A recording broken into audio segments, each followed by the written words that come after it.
तो चलिए आप सभी को गुड इवनिंग और मेरा नमस्कार भी। तो आज स्टार्ट करते हैं यूजीसी नेट का बहुत ही important topic higher education and environment, people development and environment.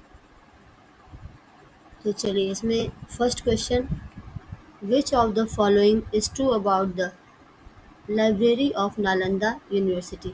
Nalanda University के बारे में इनमें से कौन सा ट्रू है, सही है। It was called Dharmaganj, it has 3 department, it contain thousand of manuscripts, all of the above.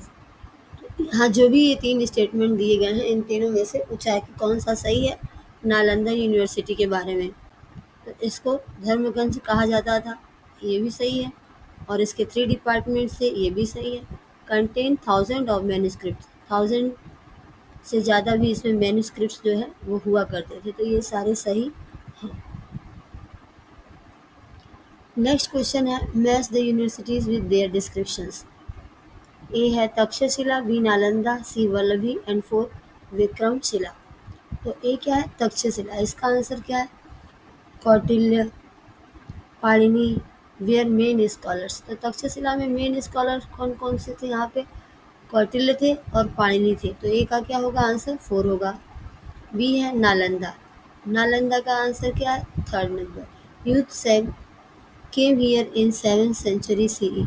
यहाँ पे ह्यून सेंग 7th सेंचुरी में आए थे। कहाँ पे आए थे, नालंदा में। तो बी का ऑप्शन 3 राइट आंसर होगा। सी है वल्लभी, वल्लभी की क्या खास बात थी, तो यहाँ पे गुणमती एमंग यहाँ पे scholar was graduated from the university. तो गुणमती जो फेमस स्कॉलर है वो यहाँ पे ग्रेजुएट होने किया था। कहाँ पे किया था, वल्लभी में। विक्रमशिला, तो सी का आंसर हो जाएगा हमारा 2। डी पे नंबर पे है विक्रमशिला। विक्रमशिला की क्या खासियत है, setup by emperor Dharmapala of Pala dynasty. तो ये किसके द्वारा सेटअप किया गया है, पाल डायनेस्टी के धर्मपाल द्वारा। तो चलिए इसको हम याद कर सकते हैं। तक्षशिला का KPS मिस कौटिल्य पाणिनि वहाँ पे स्कॉलर थे, ऐसे याद रख सकते हैं हम, तक्षशिला KPS। और नालंदा का कौन था, ह्यून सेंग, ठीक, जो चाइनीज़ था, 7th सेंचुरी में आया था। ठीक है, तो ऐसे हम कनेक्ट कर सकते हैं कि नालंदा में चाइनीज़ लोग ज़्यादा पढ़ने आते थे, ऐसे इसको कनेक्ट कर सकते हैं। वल्लभी है तो वहाँ पे गुणमती जैसे फेमस स्कॉलर थे, यहाँ पे F जो है हमारा रह गया है। चलिए, और फिर हाँ, वल्लभी में हम गुणमती जैसे फेमस स्कॉलर जो है उनके बारे में हमने स्टडी किया कि वहाँ पे उन्होंने नॉलेज जो है एक्वायर किया था। फिर विक्रमशिला, विक्रमशिला को धर्मपाल जो है उन्होंने सेटअप किया था। ठीक है, ऐसे करके हम इसको कनेक्ट करके याद कर सकते हैं। वल्लभी का गुणमती, तो वल्लभी में क्या है, गुण है, ऐसे करके हम रिलेट कर सकते हैं। विक्रमशिला को पाल लोगों ने जो है इसका सेटअप किया है, कौन से पाल लोगों ने, धर्मपाल ने। चलिए नेक्स्ट क्वेश्चन है, विच of the following is not a central university in India. इनमें से कौन सी यूनिवर्सिटी है जो इंडिया की सेंट्रल यूनिवर्सिटी मीन्स केंद्रीय विश्वविद्यालय नहीं है। तो यहाँ पे यूनिवर्सिटी ऑफ दिल्ली देख सकते हैं, ये सेंट्रल यूनिवर्सिटीज़ में से एक है, और जवाहरलाल नेहरू भी सेंट्रल है, ये भी केंद्रीय विश्वविद्यालय है। यूनिवर्सिटी ऑफ मुंबई, जबकि ये क्या है, राज्य विश्वविद्यालय, स्टेट विश्वविद्यालय यूनिवर्सिटी है। बनारस हिंदू विश्वविद्यालय भी एक सेंट्रल यूनिवर्सिटी है। नेक्स्ट क्वेश्चन है हमारा phone number, arrange the universities in the chronological order of their establishment. जो यहाँ पे यूनिवर्सिटीज़ दिए गए हैं इनको इनके स्थापना दिवस के अकॉर्डिंग क्रोनोलॉजिकल ऑर्डर में हमें अरेंज करना है, from beginning to last. Banaras Hindu University 1916 है, Jawaharlal Nehru 1969, University of Allahabad 1887 and University of Delhi is 1922। तो हम देख सकते हैं इनमें सबसे पहले 1887 वाला आएगा, University of Allahabad, option C. फिर आता है हमारा 1916 वाला, Banaras Hindu University, A, option A.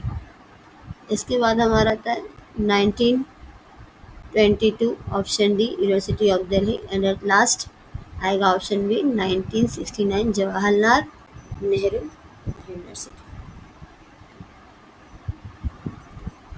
Next question है हमारा, which ancient traditional Indian educational institution was known for its focus on the study of religion and spirituality? कौन सा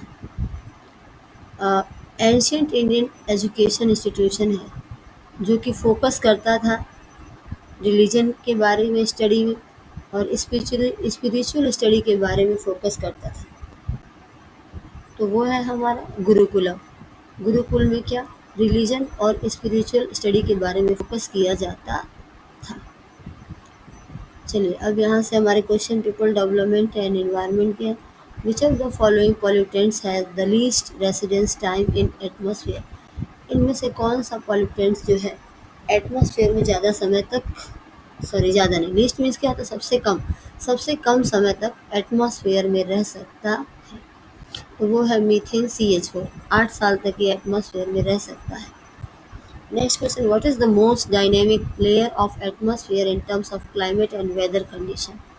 सबसे मोस्ट डायनेमिक लेयर एटमॉस्फेयर का कौन है जो क्लाइमेट और वेदर कंडीशन के अकॉर्डिंग है? इसमें डायनेमिक मीन्स मूवेबल लेयर, तो इसमें है ट्रोपोस्फेयर, क्षोभ मंडल, ये सबसे डायनेमिक हमारा लेयर है एटमॉस्फेयर का। फिर है स्ट्रेटोस्फेयर, समताप मंडल, लिथोस्फेयर, स्थल मंडल, आयनोस्फेयर, आयन मंडल। तो डायनेमिक की बात आ जाएगी तो ट्रोपोस्फेयर आ जाएगा हमारा, ठीक है।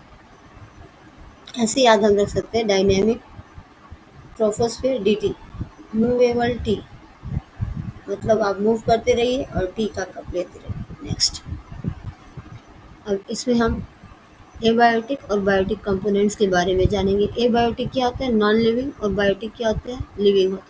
तो एबायोटिक कंपोनेंट्स में कौन कौन से आ जाते हैं हमारे, energy, radiation, temperature, water, heat flow, atmospheric gas and wind, topography, soil and substrata, ठीक है। तो एनर्जी तो सबको पता ही है, किसे कहते हैं, ऊर्जा को कहते हैं। रेडिएशन जो होती है वो भी सबको पता है, तरंगे। टेम्परेचर, तापमान को, वाटर और हीट का फ्लो, जो गर्मी की जो फ्लो होती है उसकी वो। एटमॉस्फेरिक गैस, एटमॉस्फेयर का जो गैस होता है, हवा, फायर वगैरह। टोपोग्राफी और सॉइल, जो सॉइल के लेयर होते हैं उसके बारे में है ये। फिर लिविंग कंपोनेंट्स जो बायोटिक होते हैं, क्या क्या होते हैं, ग्रीन प्लांट्स हमारे होते हैं, हरे पौधे। नॉन ग्रीन प्लांट्स भी होते हैं, डीकम्पोजर होते हैं, पैरासाइट्स होते हैं, एनिमल्स होते हैं, मैन होते हैं एंड सिम्बियंट्स होते हैं, ठीक है। इसमें भी एनिमल्स आ गए, आपके डीकम्पोजर्स आ गए, पैरासाइट्स आ गए, जीव जंतु वगैरह भी आ गए। Beginning from the surface of the earth, what is sequence of difference layer of atmosphere?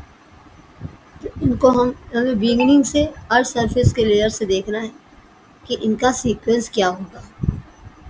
Atmospheric जो लेयर यहाँ पे दिए गए हैं अलग अलग, तो सबसे पहले जो आता है हमारा इसमें ट्रोपोस्फेयर, फिर आता है हमारा स्ट्रेटोस्फेयर, देन आयनोस्फेयर और सबसे लास्ट में exosphere. Next question, under which of the following area sustainable development goal and millennium development goal match the most? किस एरिया में सस्टेनेबल डेवलपमेंट गोल्स और मिलेनियम डेवलपमेंट गोल्स ज़्यादा मैच करते हैं? तो वो है हमारा इन्वायरमेंट। इन्वायरमेंट की एरिया में इन दोनों का मैच ज़्यादा होता है। Which of the following pollutant gases is not produced both naturally and as a result of industrial activity? में यहाँ पे क्या दिया गया कि यहाँ पे जो pollutant गैस है, इसमें कौन सी गैस ना ही प्राकृतिक रूप से ना ही औद्योगिक रूप से प्रोड्यूस की जाती है, मतलब उसका निर्माण किया जा सकता है, उसको बनाया जा सकता है। तो दैट इज क्लोरोफ्लोरोकार्बन, CFCS। ये सब गैसेस क्या होती है, क्लोरोफ्लोरोकार्बन्स वगैरह, ये सब गैसेस जो है ना ही नेचुरली इसको कोई प्रोड्यूस कर सकता है और ना ही कोई इंडस्ट्री इसे प्रोड्यूस करती है। तो thank for watching, stay tuned, बने रहिए और अपना ख्याल रखिए। मिलते हैं नेक्स्ट वीडियो में। आज के लिए इतना ही। और please like share subscribe and comment, okay, if any. Thanks for watching, stay tuned.